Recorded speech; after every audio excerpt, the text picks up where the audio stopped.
അഗ്നിഹോത്രത്തിൻ്റെ ഒരു അപ്കമിങ് എപ്പിസോഡിലേക്ക് എല്ലാവർക്കും സ്വാഗതം. വിക്രം സ്റ്റുഡൻ്റ് റൂമിൽ നിന്നും താഴേക്ക് ഇറങ്ങി വരുന്നുണ്ട്. അപ്പോഴാണ് വേദ ഹാളിൽ നിൽക്കുന്നത് കാണുന്നത്. വിക്രം പെട്ടെന്ന് തങ്ങൾ ശത്രുക്കളാണെന്നുള്ള വിവരം മറന്നു പോകുന്നു. ഒരു ഭർത്താവ് ഭാര്യയോടുള്ള അധികാരത്തോട് തന്നെ ചോദിക്കുകയാണ്, വേദ എനിക്കൊരു കപ്പ് കാപ്പി വേണം. എന്നാൽ വേദയും അക്കാര്യം മറക്കുന്നു. പെട്ടെന്ന് വിക്രമിനോട് പറയുന്നുണ്ട്. ഒരു ദേഷ്യവും കൂടാതെ തന്നെ വിക്രം അതിനെന്താ ഞാൻ ഇപ്പോൾ ഇട്ട് വരാം എന്ന് പറഞ്ഞ് കിച്ചണിലേക്ക് പോവുകയാണ്. എന്നാൽ ഇവരുടെ ഈ സംസാരം കേട്ട് നമ്മുടെ തരുണും വിജിയും ആകെ അന്തം വിട്ട് നോക്കി നിൽക്കുകയാണ്. രണ്ടുപേരെയും പരസ്പരം മാറി മാറി നോക്കുന്നുണ്ട്. എന്നാൽ വിക്രമിന് പെട്ടെന്ന് ബോധം വരുന്നുണ്ട്, ഇത് വേദയുടെ വീടാണ്. വേദ തൻ്റെ ഭാര്യയല്ല, ഇപ്പോൾ അത് കളക്ടർ വേദയാണ് എന്ന് പെട്ടെന്ന് വിക്രമിന് ഓർമ്മ വരുന്നുണ്ട്. കിച്ചണിലെത്തിയതും വേദയ്ക്കും ബോധം വരുന്നു, താൻ എന്താണിപ്പോൾ പറഞ്ഞത് എന്നിങ്ങനെ ചിന്തിച്ചുകൊണ്ട് വിക്രമും വേദയും പെട്ടെന്ന് അങ്ങ് തിരിഞ്ഞു നോക്കുവാണ്. രണ്ടുപേരും പരസ്പരം നോക്കിക്കൊണ്ട് അങ്ങനെ നിൽക്കുന്നു കുറച്ചു നേരം. പെട്ടെന്ന് തരുൺ ചോദിക്കുന്നുണ്ട്, എന്താ വിക്രം ഇത്? താൻ എത്ര അധികാരത്തോടു കൂടിയാണ് ഒരു കളക്ടറായ വേദയെ പേര് ചൊല്ലി വിളിച്ചിരിക്കുന്നു, എന്നിട്ടോ ഒരു കാപ്പി വേണമെന്നും പറഞ്ഞു. എന്നാൽ ഇത് കേൾക്കേണ്ട താമസം ശരിയെന്ന് പറഞ്ഞുകൊണ്ട് വേദ ഏതാ കിച്ചണിലേക്ക് പോകുന്നു. എന്താണ് ഇവിടെ സംഭവിക്കുന്നതെന്ന് തരുൺ ചോദിക്കുന്നുണ്ട്.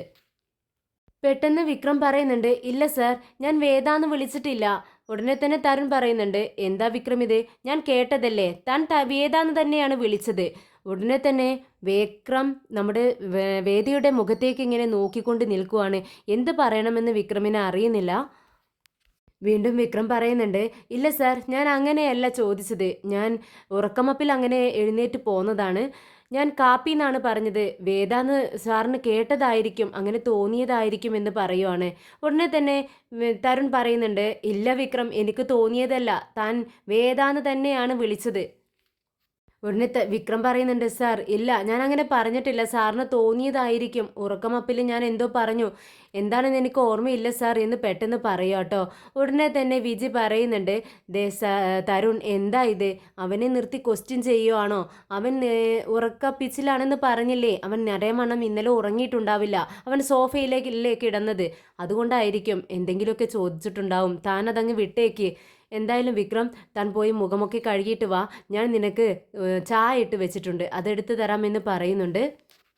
ഉടനെ തരുൺ പറയുന്നുണ്ട്, ഓ ശരി ശരി, അതാ നിനക്ക് ബ്രഷ്, പേസ്റ്റ്, ടവല് എല്ലാം ഇവിടെ എടുത്തു വെച്ചിട്ടുണ്ട്, അതെടുത്തോണ്ട് പോക്കോ എന്ന് പറയൂ കേട്ടോ.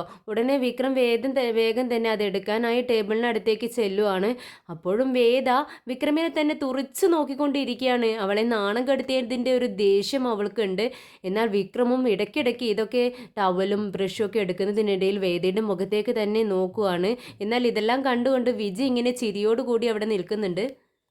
അങ്ങനെ വിക്രം വേഗം തന്നെ കുളിക്കാനായി ബാത്റൂമിലേക്ക് പോവുകയാണ്. എന്നാൽ വേദ മുകളിൽ നിന്നും താഴേക്ക് ഇറങ്ങി വരുന്നുണ്ട്. ചേച്ചി, എന്താ ബാത്റൂമിൽ വെള്ളം വരുന്നില്ലല്ലോ എന്ന് ചോദിക്കുകയാണ് വിജിയോട്. വിജി പറയുന്നുണ്ട്, ടാങ്കിൽ വെള്ളമെല്ലാം അടിച്ച് നിറച്ചിട്ടതാണല്ലോ വേദ, പിന്നെ എന്ത് പറ്റിയെന്ന് പറയുവാണ്. അതറിയത്തില്ല, അവിടെ ഒന്ന് ചെക്ക് ചെയ്യാൻ വേണ്ടി പറയൂ. ശരി, ഞാൻ വാച്ച്മാനോട് പറഞ്ഞേക്കാം.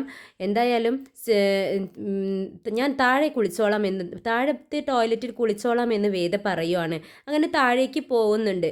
എന്നാൽ അവിടെ നമ്മുടെ വിക്രമുള്ള കാര്യം നമ്മുടെ വേദയ്ക്ക് മനസ്സിലാവുന്നില്ല. ബാത്റൂം കുറച്ച് അപ്പുറത്തും അതിനിപ്പുറത്ത് ചെറിയൊരു ഡ്രസ്സിംഗ് റൂമുണ്ട്. ആ റൂമിലേക്ക് വേദ പെട്ടെന്ന് കടക്കുവാണ്. അപ്പോഴാണ് വിക്രം അകത്തു നിന്നും വേദ അവിടെ നിൽക്കുന്നത് കാണുന്നത്. വിക്രമിനെ എന്ത് ചെയ്യണമെന്ന് അറിയുന്നില്ല, വേദയെ നോക്കിക്കൊണ്ട് നിൽക്കുന്നുണ്ട്. വേദയാണെങ്കിൽ മുടിയെല്ലാം അഴിച്ചിട്ട് ഇങ്ങനെ നിൽക്കുന്ന സമയത്ത് അങ്ങ് തിരിഞ്ഞു നോക്കിയപ്പോഴാണ് വിക്രം അവിടെ ബാത്റൂമിനകത്ത് നിൽക്കുന്നത് കാണുന്നത്. പെട്ടെന്ന് വേദ ദേഷ്യത്തോടെ, നീ എന്താ ഇവിടെ എന്ന് ചോദിച്ചുകൊണ്ട് മുന്നിലേക്ക് അങ്ങ് ആഞ്ഞു നടക്കുവാണ്. അപ്പോഴാണ് അവിടെ ഒരു സോപ്പ് ഇരിപ്പുണ്ടായിരുന്നു. വേദ അത് കണ്ടിട്ടില്ല. പെട്ടെന്ന് ആ സോപ്പിൽ അങ്ങ് ചവിട്ടുന്നുണ്ട്. അങ്ങനെ വീഴാനായിട്ട് മുന്നിലേക്ക് അങ്ങ് പോവുകയാണ്. വിക്രം പെട്ടെന്ന് ഓടി വന്ന് വേദയെ അങ്ങ് താങ്ങി പിടിക്കുന്നുണ്ട്. എന്നാൽ വേദയും വിക്രമും പരിസരം മറന്ന് കുറച്ചു നേരം അങ്ങനെ നിൽക്കുവാണ്. പെട്ടെന്നാണ് വിജി അങ്ങോട്ടേക്ക് ഓടി വരുന്നത്. വിജി ഈ സീൻ കണ്ട് വിജിയും ആകെ ചിരിയോടുകൂടി പുഞ്ചിരിയോടുകൂടി അങ്ങനെ നോക്കി നിൽക്കുവാണ്. പിറകെ തന്നെ നമ്മുടെ മോളും ഓടി വരുന്നുണ്ട്. സുഡർ മോള് യൂണിഫോമൊക്കെ ധരിച്ച് സ്കൂളിലേക്ക് പോകാനുള്ള റെഡി ആയിട്ട് വരുന്ന വരവാണ്. ഇവരെ കണ്ടതും ഇങ്ങനെ നിൽക്കുന്നത് കണ്ടതും പെട്ടെന്ന് വായ്പൊത്തി ചിരിക്കുന്നുണ്ട്. മോളെ കണ്ടതും വിജി പെട്ടെന്ന് മോളുടെ കണ്ണ് പൊത്തുവാണ്.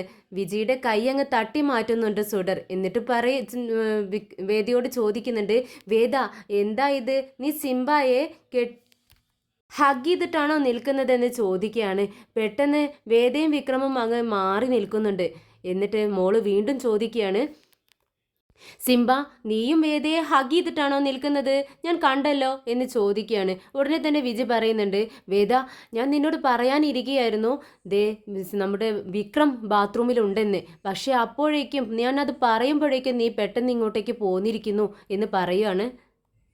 എന്നാൽ ഇവരെല്ലാം ഇത് കണ്ടു എന്ന് മനസ്സിലായപ്പോൾ വേദയ്ക്കും വിക്രമനും ആകെ നാണക്കേടായി പോയി. ആകെ ചമ്മലും നാണക്കേടും എല്ലാം കൂടെ കൗടി കലർന്ന ഒരു അവസ്ഥയിൽ രണ്ടുപേരും നിൽക്കുകയാണ്.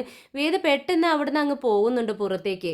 എന്നാൽ വിക്രം വിജയോട് പറയുന്നുണ്ട്, അത് ഞാനിവിടെ ഉണ്ടായിരുന്ന കാര്യം അറിഞ്ഞിട്ടില്ല. പെട്ടെന്ന് വന്നപ്പോൾ ഇവിടെ സോപ്പ് ഉണ്ടായിരുന്നു, അതിൽ ചവിട്ടി വീഴാൻ പോയപ്പോൾ ഞാൻ പിടിച്ചതാണെന്ന് വിക്രം പറയുന്നുണ്ട്. അങ്ങനെ അവിടെ ഉണ്ടായിരുന്ന വേദിയുടെ ടവലെടുത്ത് വിജിയുടെ കയ്യിൽ കൊടുക്കുന്നുണ്ട് വിക്രം. അങ്ങനെ വിജി സുഡർമോളെയും കൊണ്ട് വേഗം കിച്ചണിലേക്ക് ചെല്ലുവാണ്. അവൾക്കുള്ള ഫുഡ് എടുത്ത് കൊടുക്കുന്നുണ്ട്. പക്ഷേ സുഡർ ഭക്ഷണം ഒന്നും കഴിക്കുന്നില്ല. വേണ്ട, എനിക്ക് ദോശയൊന്നും വേണ്ട എന്നിങ്ങനെ പറഞ്ഞുകൊണ്ടേ ഇരിക്കുകയാണ്. എനിക്ക് വൈറ്റ് കളർ ദോശ മതി, ഈ കളർ ദോശ എനിക്ക് വേണ്ട വിജയമ്മ എന്നിങ്ങനെ പറയുന്നുണ്ട്. എന്നാൽ ഭക്ഷണം കഴിച്ചുകൊണ്ടിരിക്കുന്ന വേദയും തരുണും ഇത് കേൾക്കുന്നുണ്ട്.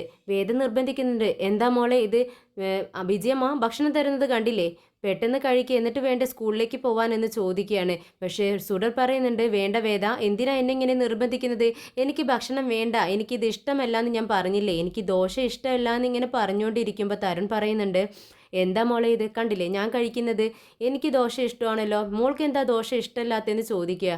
സുഡർ പറയുന്നുണ്ട്, അന്നൊരു ദിവസം ഹോട്ടലിൽ ചെന്നപ്പോൾ തരുൺ നീ പറഞ്ഞില്ലേ നിനക്ക് ചോക്ലേറ്റ് ദോശ ഇഷ്ടമല്ല എന്ന്, ഞാൻ നിനക്ക് കഴിക്കാൻ വേണ്ടി തന്നപ്പോൾ എനിക്ക് ഇഷ്ടമല്ല എന്ന് പറഞ്ഞില്ലേ, പക്ഷേ അതുപോലെ തന്നെയാണ് ഈ ഫുഡും, ഈ ദോശ, ഈ കളറിലുള്ള ദോശ എനിക്ക് ഇഷ്ടമല്ല, അതാ ഞാൻ പറഞ്ഞത്.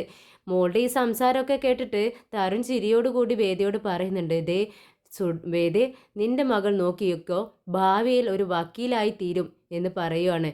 ഉടനെ വേദ പറയുന്നുണ്ട്, ഇതാ നിനക്ക് സുഡർ നീ ഭക്ഷണം കഴിച്ചില്ല എന്നുണ്ടെങ്കിൽ ഇതെല്ലാം കെട്ടിപ്പൊതിഞ്ഞ് നിന്റെ ബാഗിൽ വെക്കും, പിന്നെ സ്കൂളിൽ പോയാൽ നീ ഇത് തന്നെ കഴിക്കേണ്ടി വരുമെന്ന് പറയുവാണ്.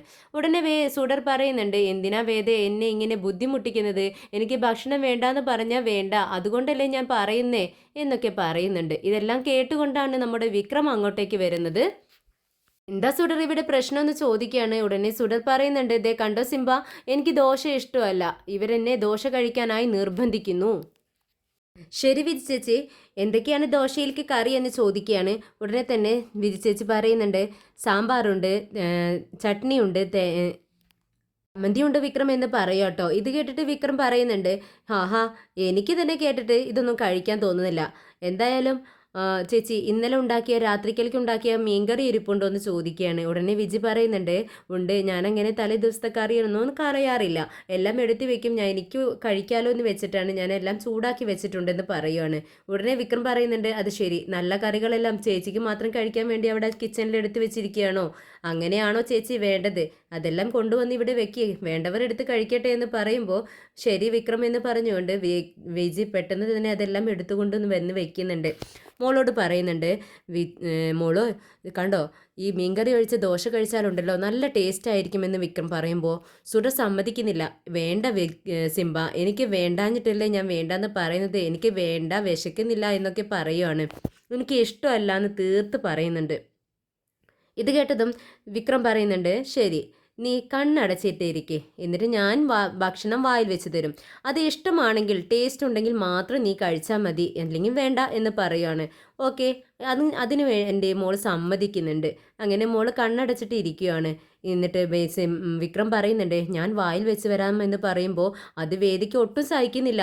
വേദ മോളെ വഴക്ക് പറയുന്നുണ്ട്, എന്താ മോളെ ഇത്, ദേ എല്ലാവരെ കൊണ്ട് നീ ഭക്ഷണം വായിൽ വെപ്പിക്കുകയാണോ, ഇങ്ങനെയാണോ നീ ചെയ്യേണ്ടത്, ഇന്നലെ വന്ന ഇവനെയും കൊണ്ടാണോ നീ ഭക്ഷണം വാരി കഴിക്കുന്നത് എന്നൊക്കെ ചോദിച്ച് വഴക്ക് പറയുകയാണ്.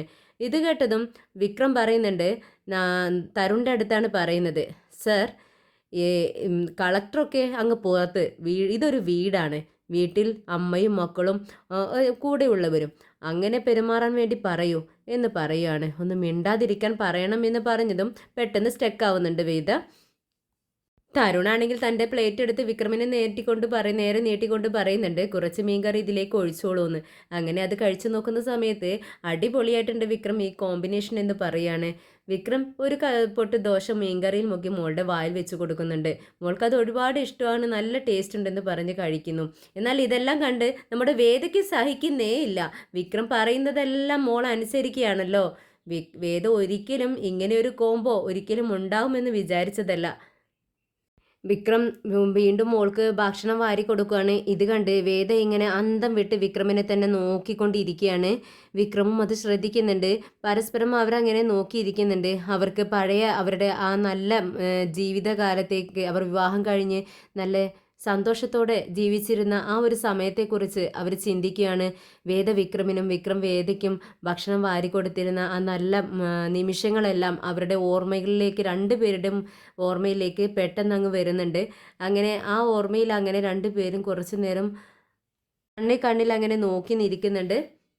ഇനി ഞാൻ ഭക്ഷണം കഴിച്ചോളാം സിംബ എന്ന് പെട്ടെന്ന് മോള് പറയുമ്പോൾ, ശരി എങ്കിൽ നീ കഴിക്കുക, ഞാനും കഴിക്കട്ടെ എന്ന് പറഞ്ഞ് ടേബിളിനടുത്ത് നിൽക്കുവാണ് വിക്രം. ശരി വിജി അത് കണ്ട് വിജി പറയുന്നുണ്ട്, ശരി വിക്രം നീ എവിടെ ചെയറിലിരിക്കേ, ഞാൻ പ്ലേറ്റ് എടുത്ത് തരാം എന്ന് പറഞ്ഞുകൊണ്ട് പ്ലേറ്റ് എടുത്ത് അതിലേക്ക് ഭക്ഷണമൊക്കെ വിളമ്പി കൊടുക്കുന്നുണ്ട് വിജി.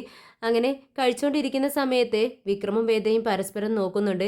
ഇടയ്ക്ക് ഭക്ഷണം കഴിക്കും, ഇടയ്ക്ക് വിക്രം വേദയുടെ മുഖത്തേക്കും വേദ വിക്രമിൻ്റെ മുഖത്തേക്കും അങ്ങനെ നോക്കിക്കൊണ്ടിരിക്കുകയാണ്. രണ്ടുപേർക്കും വിഷമമുണ്ട് മനസ്സിൽ, പക്ഷേ അത് പുറത്തേക്ക് കാണിക്കാൻ പറ്റാത്തൊരു വിഷമത്തിലാണ് അവർ ഇരിക്കുന്നത്. പെട്ടെന്ന് വേദയ്ക്ക് ഭക്ഷണം കഴിക്കുമ്പോൾ അത് അങ്ങ് തലയിൽ കയറി അങ്ങ് ചുമയ്ക്കുകയാണ്. അത് കണ്ട് വിക്രം പെട്ടെന്ന് ഗ്ലാസ്സിലെ വെള്ളം എടുത്ത് സൂക്ഷിച്ച് കഴിക്കണ്ടേ, ശ്രദ്ധിക്കണ്ടേ എന്ന് ചോദിച്ചുകൊണ്ട് തൻ്റെ കയ്യിലുണ്ടായിരുന്ന വെള്ളമെടുത്ത് വേദയ്ക്ക് കൊടുക്കുമ്പോഴേക്കും പെട്ടെന്ന് തരുൺ എടുത്ത് എഴുന്നേറ്റ് ഒരു ഗ്ലാസ് വെള്ളം എടുത്ത് വേദയ്ക്ക് നീട്ടുവാണ്. വിക്രമിനാകെ വിഷമമായി. പെട്ടെന്ന് തരുൺ വേദയുടെ തലയിൽ തട്ടിക്കൊണ്ട്, വേദേ ഇപ്പോഴെങ്ങനെയുണ്ട്, കുഴപ്പമൊന്നും ഇല്ലല്ലോ എന്ന് ചോദിക്കുകയാണ്. അത് കേട്ട് പെട്ടെന്ന് വിക്രം അവിടെ തന്നെ ഇരിക്കുന്നുണ്ട്. പെട്ടെന്ന് വേദ ഭക്ഷണം കഴിച്ച് അവിടെ നിന്നും എഴുന്നേറ്റ് പോകുന്നുണ്ട്. പിന്നീട് വിജി കമ്പലത്തിലേക്ക് പോകുന്നുണ്ട്. പ്രാർത്ഥന കഴിഞ്ഞ് പുറത്തേക്ക് ഇറങ്ങാൻ നേരം നമ്മുടെ കൺമണിയും അച്ഛനും വിജിയെ കാണുന്നുണ്ട്. വിജിയെ വിളിക്കുകയാണ് കൺമണി. വിജി ചേച്ചി എന്നിങ്ങനെ വിളിക്കുന്നുണ്ട്. പെട്ടെന്ന് വിജി തിരിഞ്ഞു നോക്കുകയാണ്. അപ്പോഴാണ് കൺമണീനെ കാണുന്നത്. പെട്ടെന്ന് കൺമണിയും അച്ഛനും കൂടെ വിജിയുടെ അടുത്തേക്ക് ചെല്ലുന്നുണ്ട്. കൺമണി വിജിയുടെ അടുത്തെത്തിയതും വിജിയോട് ചോദിക്കുന്നുണ്ട്, അല്ല വിജി ചേച്ചി നല്ല സന്തോഷത്തിലാണല്ലോ, നിങ്ങളുടെ കൺമുന്നിലൂടെ പോയി, പക്ഷേ നിങ്ങൾ ഞങ്ങളെ കണ്ടില്ല. ഞങ്ങൾ കുറച്ചു നേരമായി നിങ്ങളെ വിളിക്കുന്നു, അത് നിങ്ങൾ കേൾക്കുന്നില്ലല്ലോ, നിങ്ങൾ ഈ ലോകത്തൊന്നും അല്ലേ എന്ന് ചോദിക്കുകയാണ്. ഇത് കേട്ടതും വിജി പറയുന്നുണ്ട്, നീ പറഞ്ഞത് ശരിയാണ് കൺമണി, ഞാനിപ്പോൾ ഇവിടെ ഈ ലോകത്തൊന്നും അല്ല, ഏതോ സ്വപ്ന ലോകത്ത് പോലെയാണ്. ഞാൻ എൻ്റെ ജീവിതത്തിൽ നടക്കാനില്ല എന്ന് വിചാരിച്ചിരുന്ന കാര്യങ്ങൾ കൺമുന്നിൽ നടന്നുകൊണ്ടിരിക്കുകയാണ്. അതുകൊണ്ടാണ് എനിക്കിത്ര സന്തോഷമെന്ന് വിജി പറയുന്നുണ്ട്. എന്നാൽ കുനിഷ്ടബുദ്ധിയുള്ള നമ്മുടെ കൺമണി മനസ്സിൽ ചിന്തിക്കുന്നുണ്ട്, അങ്ങനെ സന്തോഷിക്കാൻ വകയില്ലല്ലോ, എല്ലാ ഭാഗത്തു നിന്നുമുള്ള ഞാൻ പൂട്ടിട്ട് വെച്ചിട്ടുണ്ട്, അതുകൊണ്ട് തന്നെ സന്തോഷിക്കാൻ വഴിയില്ല. എന്നാലും ചോദിച്ചേക്കാം എന്ന് വിചാരിച്ച് കൺമണി ചോദിക്കുന്നുണ്ട്, അല്ല എന്താ സന്തോഷം, ഇത്ര വലിയ സന്തോഷം എന്താ ചേച്ചി? അത് കൺമണി, വേദയും വിക്രമും എത്രയും പെട്ടെന്ന് രണ്ടുപേരും ഒന്നിക്കണമെന്നാണ് എൻ്റെ മനസ്സിലെ ചിന്ത. അതുകൊണ്ട് വീട്ടിലിപ്പോൾ അവർ നടന്നുകൊണ്ടിരിക്കുന്ന സംഭവങ്ങളൊക്കെ കാണുമ്പോൾ അവർ എത്രയും പെട്ടെന്ന് തന്നെ ഒന്നിക്കുമെന്നാണ് ഞാൻ വിചാരിക്കുന്നത്. ഇത് കേട്ട് കൺമണി ഒന്ന് ഞെട്ടുന്നുണ്ട്, പക്ഷെ അത് കാണിക്കുന്നില്ല. പെട്ടെന്ന് വിജയോട് ചോദിക്കുന്നുണ്ട്, എന്താ ചേച്ചി പറഞ്ഞത്, അവർ രണ്ടുപേരും ഒന്നിക്കും എന്നോ? പക്ഷേ വിക്രമിനെ സത്യങ്ങളെല്ലാം വേദ മനസ്സിൽ ഒളിപ്പിച്ചു വെച്ചതുകൊണ്ട് തന്നെ വിക്രമിന് വേദയോട് ഒരുപാട് ദേഷ്യമുണ്ടല്ലോ, എന്നിട്ടും നിങ്ങൾ എന്താ ഇങ്ങനെ പറയുന്നത്? ഇത് കേട്ട് വിജി പറയുന്നുണ്ട്, അതൊക്കെ ശരിയായിരിക്കും കൺമണി, പക്ഷേ അവരുടെ മനസ്സിലുള്ള സ്നേഹമില്ലാതിരിക്കത്തില്ലല്ലോ. അവർക്ക് രണ്ടുപേർക്കും ഇടയിൽ നമ്മുടെ സുഡർമോളുണ്ടല്ലോ. ഇത് കേട്ടതും കൺമണി ചോദിക്കുന്നുണ്ട്, സുഡർ എന്ത് ചെയ്തു? അവൾ ഒന്നും ചെയ്യേണ്ട ആവശ്യമില്ല, അവർക്ക് നടുവിൽ അങ്ങനെ നിന്നാൽ മാത്രം മതി. എന്നാൽ ഇവരുടെ ഈ സംസാരം കേട്ട് കൺമണിയുടെ അച്ഛൻ പറയുന്നുണ്ട്, നിങ്ങൾ സംസാരിച്ചിരിക്കെ ഞാൻ അപ്പുറത്തേക്ക് മാറി നിൽക്കാം. പെട്ടെന്ന് കൺമണി ചോദിക്കുന്നുണ്ട്, പറ, ബാക്കി വിശേഷങ്ങൾ പറ ചേച്ചി എന്ന് പറയുമ്പോൾ വിജി പറയുന്നുണ്ട്, വിക്രമും വേദിയും നമ്മുടെ സുഡർമോളുടെ അച്ഛനും അമ്മയുമാണ്. പക്ഷേ കൺമണി ചോദിക്കുന്നുണ്ട്, അതിന് ചേച്ചി അത് അവൾക്ക് അറിയാമോ? ഇല്ല, സുഡർമോൾക്ക് അത് അറിയത്തില്ല, വിക്രം അത് കാണിക്കുന്നില്ല, അതാണ് അവൻ്റെ ബുദ്ധിശാലിത്തരം. വേദ തന്നെ അവളുടെ നാവ് കൊണ്ട് ആ സത്യം വിക്രമാണ് സുഡറിൻ്റെ അച്ഛൻ എന്നുള്ള സത്യം തുറന്നു പറയാൻ വേണ്ടിയായിരിക്കും വിക്രം അത് അവളോട് കാണിക്കാത്തതെന്നാണ് വിജി ചിന്തിക്കുന്നത്. എന്തായാലും അച്ഛനും അവളുടെ അച്ഛനാണ് വിക്രം എന്നുള്ള വിവരം എപ്പോഴാണെന്ന് വെച്ചാലും അവർ അറിയട്ടെ. അതിലെനിക്ക് ടെൻഷനൊന്നുമില്ല. എന്തായാലും മോള് കാരണം രണ്ടുപേരും എത്രയും പെട്ടെന്ന് അടുക്കുമെന്ന് എനിക്ക് ഉറപ്പുണ്ട്. ഇപ്പം തന്നെ ചെറിയ ലക്ഷണങ്ങളൊക്കെ തുടങ്ങിയിട്ടുണ്ട്. ഞാൻ ഒരു ദിവസം വിക്രമിന് ഇഡ്ഡലി ഇഷ്ടമാണോ എന്ന് ചോദിച്ചു. അപ്പോൾ തന്നെ വേദ പറയുന്നു, അവനക്ക് ഇഡ്ഡലി അല്ല ഇഷ്ടം, ചപ്പാത്തിയാണെന്നാണ് അവൾ പറഞ്ഞത്. അതിനുശേഷം ഇന്നലെ ഒരു സംഭവം ഉണ്ടായി കൺമണി. രണ്ടുപേരും ഇന്നലെ ബാത്റൂമിൽ വെച്ച് എന്ന് പറഞ്ഞുകൊണ്ട് കടകടാന്നിങ്ങനെ നമ്മുടെ പൊട്ടിച്ചിരിക്കുകയാണ് നമ്മുടെ വിജി. അതിങ്ങനെ ആലോചിച്ചുകൊണ്ട് വിക്രമും വേദിയും ബാത്റൂമിൽ അങ്ങനെ വിക്രം വേദയെ താങ്ങി പിടിച്ചു നിൽക്കുന്ന ആ സീനാണ് വേദിയുടെ കൺമുന്നിൽ ഇങ്ങനെ തെളിയുന്നത്. അത് ആലോചിച്ച് അങ്ങനെ ചിരിക്കുകയാണ്. ഇത് കണ്ടതും നമ്മുടെ കൺമണിക്ക് അയ്യോ സിറ്റുവേഷൻ വളരെ മോശമാണല്ലോ എന്ന് മനസ്സിലിങ്ങനെ ചിന്തിക്കുകയാണ്. എന്തായാലും ഇങ്ങനെ വിട്ടാൽ പറ്റത്തില്ല എന്ന് കൺമണി ചിന്തിക്കുമ്പോഴേക്കും വിജി പറയുന്നുണ്ട്, ഒന്നും പറയണ്ട കൺമണി, എന്തായാലും അവർ രണ്ടുപേരും എത്രയും പെട്ടെന്ന് നമ്മുടെ സുഡർമോള് കാരണം ഒന്നിക്കുമെന്ന് എനിക്ക് ഉറപ്പായി. എന്തായാലും രണ്ടുപേർക്കും നല്ല മാറ്റമുണ്ട്. രണ്ടുപേരും എത്രയും പെട്ടെന്ന് ഒന്നിക്കുമെന്ന് എനിക്ക് ഉറപ്പുണ്ട്. നിങ്ങൾ നോക്കിക്കോ എന്ന് പറയുമ്പോഴേക്കും അമ്പലത്തിലെ മണി മുഴങ്ങുവാണ്. അത് കേട്ടുകൊണ്ട് വിജി പറയുന്നുണ്ട്, കണ്ടോ കൺമണി, അമ്പലത്തിലെ മണി മുഴങ്ങുന്നത് അതിനർത്ഥം ഞാൻ പറയുന്ന കാര്യം നടക്കുമെന്ന് തന്നെയാണ്. എന്തായാലും മോളൊറ്റയ്ക്കാണ് വീട്ടിൽ, ഞാൻ പെട്ടെന്ന് അങ്ങോട്ട് ചെല്ലട്ടെ എന്ന് പറഞ്ഞുകൊണ്ട് വിജി അവിടെ നിന്നും ഇറങ്ങുന്നുണ്ട്. എന്നാൽ ഇതൊന്നും കേട്ട് കൺമണിക്ക് സഹിക്കുന്നില്ല. പെട്ടെന്ന് കൺമണിയുടെ അച്ഛൻ കൺമണിയോട് ചോദിക്കുന്നുണ്ട്, എന്താ മോളെ ഇത്? വിക്രം ആരുമില്ലാത്തവനാണെന്ന് പറഞ്ഞിട്ടായിരുന്നു ജീവിച്ചിരുന്നത്. പക്ഷേ അവനിക്കിപ്പോൾ ഒരു ഭാര്യയും കുഞ്ഞും ഒക്കെ ആയി. ഇനി അവൻ്റെ ജീവിതം നല്ലപടി നടക്കും, നല്ലപടിയായി തീരും അല്ലേ മോളെ എന്ന് ചോദിക്കുക. ഇത് കേട്ട് കൺമണി അതിനെന്താ അച്ഛാ എന്ന് ചോദിക്കുന്നുണ്ട്. എന്താ മോളെ നീ ഇങ്ങനെയൊക്കെ ചോദിക്കുന്നത്? വിക്രം അവൻ്റെ ജീവിതം തിരഞ്ഞെടുത്തു കഴിഞ്ഞു. അവൾ തിരിച്ചു വന്നു, അവൻ്റെ ഭാര്യയും മകളും. അപ്പോൾ പിന്നെ നീ നിൻ്റെ ജീവിതം തിരഞ്ഞെടുക്കേണ്ടത് നിൻ്റെ ഇഷ്ടമാണ്.